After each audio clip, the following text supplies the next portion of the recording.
Today's episode is all about anxiety. And trust me when I tell you that the last few weeks have been impacting me in a very interesting way. And if it weren't because I have some of the tools that I'm going to share with you today, I don't know where I'd be. I would have been pulling my hair out, screaming, not wanting to get out of bed, and not wanting to deal with anybody.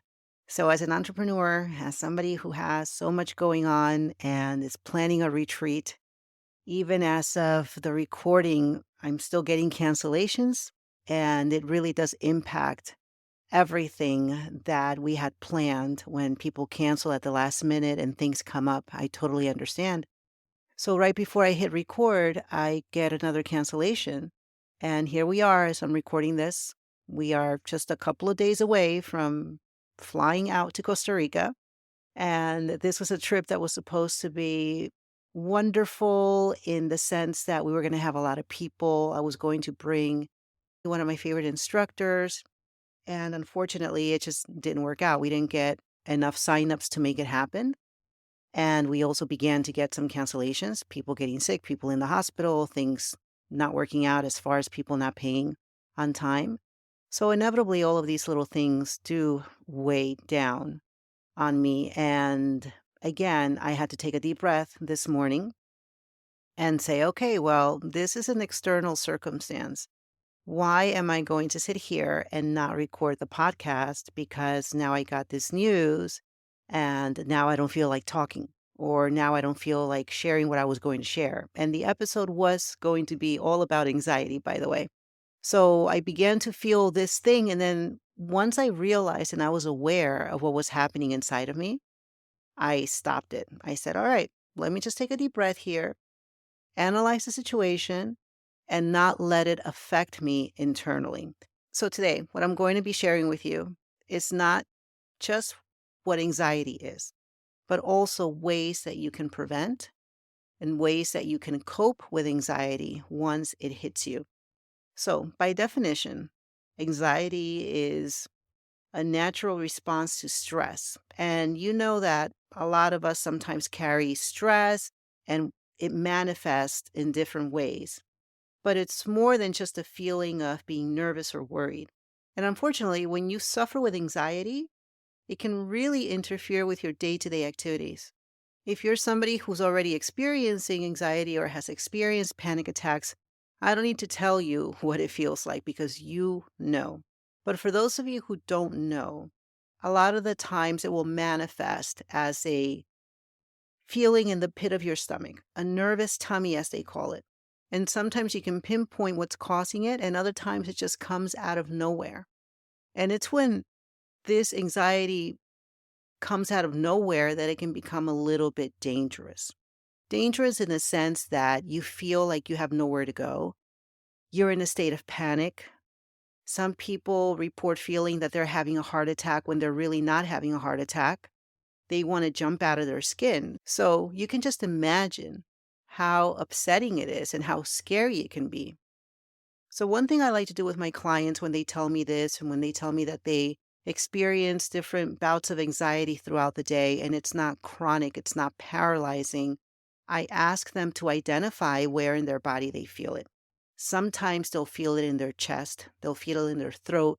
So, it's important first to know where that is because it's a physical feeling as well. And one thing that we should never do is ask the person, what's causing you anxiety? Because a lot of the times they simply don't know. It's just a feeling that overwhelms them and takes over their bodies. So, here what happens is that you begin to sweat profusely.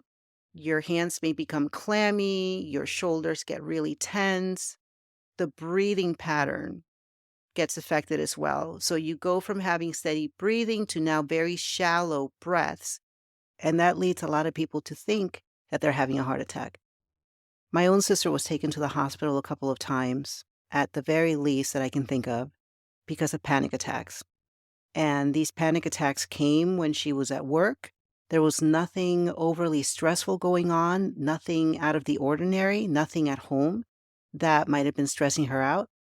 These are just things that overcame her, and her coworkers had to call for an ambulance because they couldn't calm her down and she couldn't self regulate. So we just don't know where these things come from. But now what I want to do is I want to shift gears and I want to share with you some of the things that you can do in order to bring yourself back when you begin to feel that coming your way. The first thing, of course, is being self aware, because without being self aware, we cannot self regulate. And self awareness, basically, you understanding that you're about to get really upset at somebody and maybe you shouldn't punch that person. So you're going to self regulate and you're going to calm yourself down so that you don't get to that point. And it's similar with anxiety. You feel it coming. You're like, okay, now I need to do something about this because I don't want it to escalate. It's almost like keeping yourself from going from a simmer to a rolling boil, so to speak. So now that you have that level of awareness, we can begin to self regulate. And some of the ways that we do that is through breath work. The very first thing is always connecting with the breath and noticing where it is. Is it very shallow? Are you able to take a deep breath, hold it, and release slowly? Or does that feel uncomfortable? If it does, you have to get through it. You have to take those deep breaths. You breathe in for the count of 4 seconds, you hold it for 2 seconds, and then you let go for 4 seconds. And then you repeat this pattern until you can breathe in for a little bit longer instead of 4 seconds, maybe 8 seconds, and hold for 4, and exhale slowly for 8 seconds. Try that first and see how that feels. And as you're breathing, you're also going to practice mindfulness. Another way that we can put this is try smelling the flowers and blowing out the candles. And let's pretend you have a lot of candles on that cake. So take a nice deep sniff of those beautiful, fragrant flowers. And then you're going to hold it. You want to hold on to that beautiful scent. And then blow out all of the candles on that birthday cake. See where you are. Be super present where you are. This is one amazing exercise that psychiatrists and therapists give people, and I use with my clients as well. If you find yourself in a state of panic, you're going to ground yourself using the 5-4-3-2-1 technique. That is, you're going to identify 5 things that you can see. So be where you are. Look around and notice 5 things that you can see. Are there people around you? Can you identify 5 people? Are there 5 objects, cars, items on a desk? And then you're going to look for 4 things that you can touch. And that can be your clothing, it can be your shoes, it can be your jewelry, it can be something within reach. And then you're going to think of 3 things that you can hear. Can you hear the traffic? Can you hear music? Can you hear the birds? Can you hear the leaves rustling? And then you're going to think of 2 things that you can smell and 1 that you can taste. Another thing that really helps is holding an object. I don't know if you've seen on social media, there are these necklaces that people can wear now where if they begin to feel anxious, they can just play with the necklace or play with the pendant. There are also these really interesting rings that you can play with so that you're holding onto that ring and you're maybe moving it around in your finger, or maybe the ring has some sort of texture. And there are also the fidget spinners, of course. A lot of people know about those. Grabbing onto an object that has texture. Another thing that you can do is go to the refrigerator, open up the freezer, and grab an ice cube and see if the change in temperature helps you to regulate. Another thing that is also very helpful is distraction, shifting your focus, getting up and walking around, going outside, maybe playing with a pet, or calling a friend, or watching something. Change your state of physical being. Maybe do some jumping jacks, burn off some of that energy. And here's another thing also that maybe you didn't know about. When you are in the state of panic and you're sweating profusely and breathing heavy and your muscles are tensing up, your body's actually burning a lot of calories. You're not dying, but you are expending a lot of energy. So be prepared to feel really tired afterwards and allow yourself the space that you need to come back to yourself. Remind yourself that you're in a safe place, that you are okay. Repeat to yourself as you breathe, I am okay, I am safe, I am okay.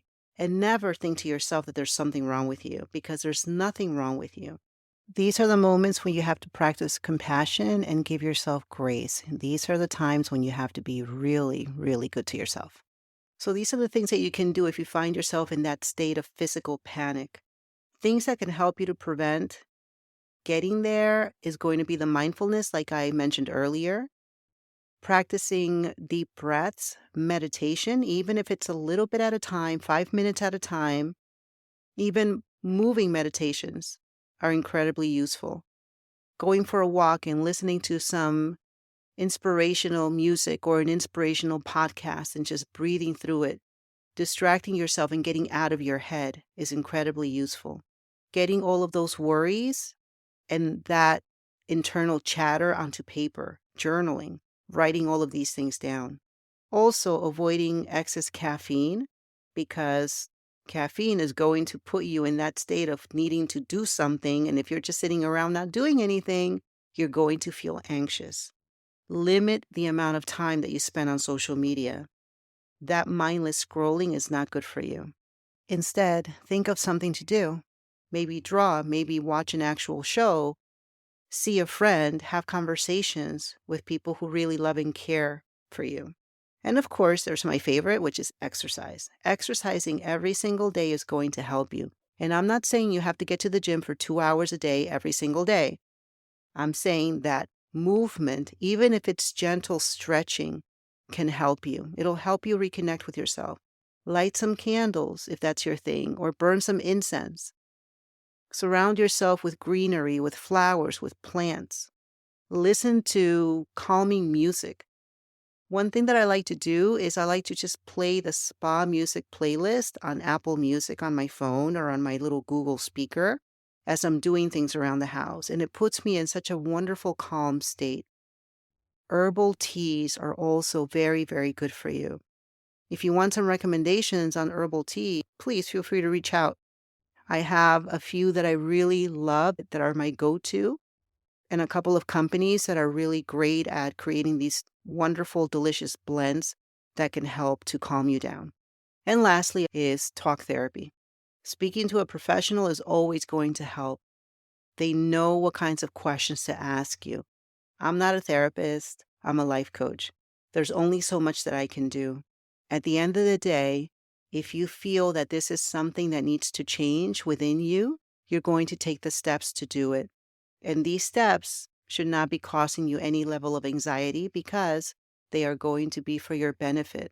It's better to reach out and get the help that you need than to be put in a position where no one can reach you or help you. You have to be willing to help yourself first. The help is out there. The resources are there. A lot of resources are actually free. So I want to leave you with that today. I want to give you a big hug. I want to thank you for being here. I want to thank you for listening. And I also want to thank you for sharing this quick episode because somebody out there is going to benefit from it. Have yourself an amazing week ahead. And thank you for being here on Get Intentional with Mary. That is it for today, my friend. Thank you for being here. See you next time on Get Intentional with Mary.